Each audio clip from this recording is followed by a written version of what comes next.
Shariah audit is a way of assessing or ascertaining whether the practice of the financial institution conforms to the relevant Shariah standards and guidelines.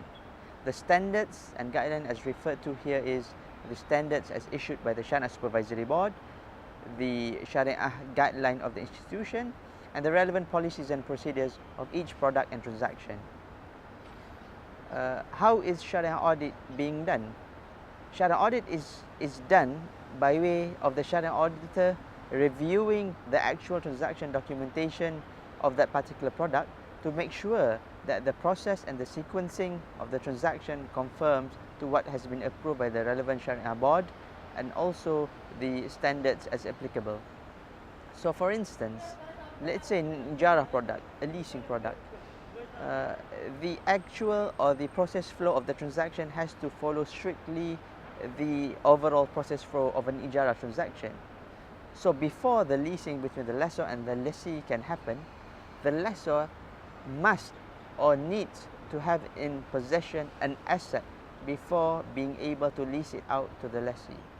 So in a banking model, the bank will, at the request of the lessee, at the request of the customer, will go and purchase a property, let's say for instance, and then immediately after the purchase of the property by the bank will lease it out to the lessee over the period of time, over the period of the leasing time.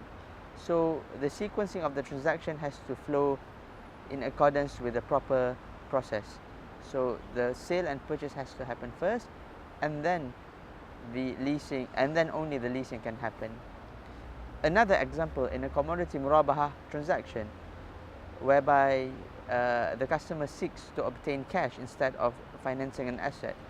So the bank has to first purchase commodity from the commodity supplier.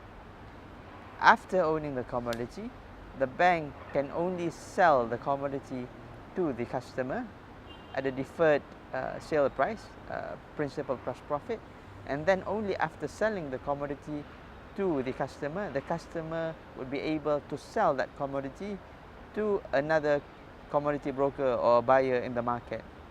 So the process has to follow properly from number 1 to number 2 and number 3.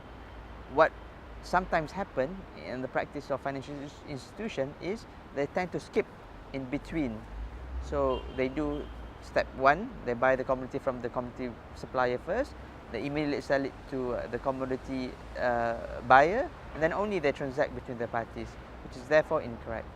So in a nutshell, Shariah audit is a way of ascertaining and confirming that the practice of the financial institution is in compliance with the relevant Shariah standards and the direction of the Shariah board.